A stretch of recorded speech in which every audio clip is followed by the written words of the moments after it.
செல்லப்பட்டுங்களா பாட்டி சமையல் இன்றைக்கி ஒன்றா ஊற்றி பொங்கல் சோறு இப்போ நைட்டுக்கு பசங்களுக்கு பேர பசங்களுக்கு எங்கள் பொண்ணுக்கு பிடிக்கும். எங்கள் பொண்ணுக்கு தெரியாது அந்த சாதம் செய்கிறதுக்கு.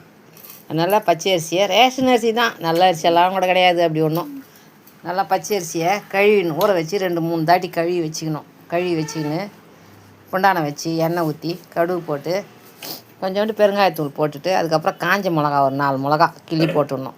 கிள்ளி போட்டு நல்லா அது செவட்டுன்னு வெங்காயம், தக்காளி, கத்திரிக்காய் போடலாம், உருளைக்கிழங்கு போடலாம். உருளைக்கிழங்கு போட்டால் புளி அப்புறமா ஊற்றணும். அதனால் என்ன பண்ணணும், கத்திரிக்காய் போட்டுருவேன் நான்.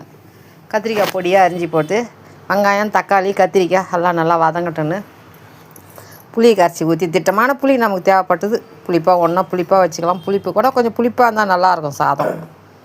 புளியை கரைச்சி ஊற்றி மிளகாத்தூள் போட்டு கொஞ்சோண்டு உப்பு போட்டு மஞ்சள்தூள் போட்டு இஞ்சி பூண்டு கொஞ்சோண்டு அப்படியே தோலாட இஞ்சியும் இது பூண்டு தோலாட இஞ்சி நல்லா சீவிட்டு தோல் இல்லாத 2த்தையும் நசுக்கி அப்படியே போட்டுருவேன். அரைக்க மாட்டேன் மிக்சிலலாம், அப்படியே கல்லில் நசுக்கி போட்டுருவேன். ஊற்றி வேக வச்சு அப்படியே எடுத்து சாப்பிட்டா நல்லாயிருக்கும் சாப்பாடு சாப்பிட்றதுக்கு. எங்கள் பொண்ணுக்கு எங்கள் பேர பசங்களும் அந்த சாதம் பிடிக்கும். பாய் பாய்.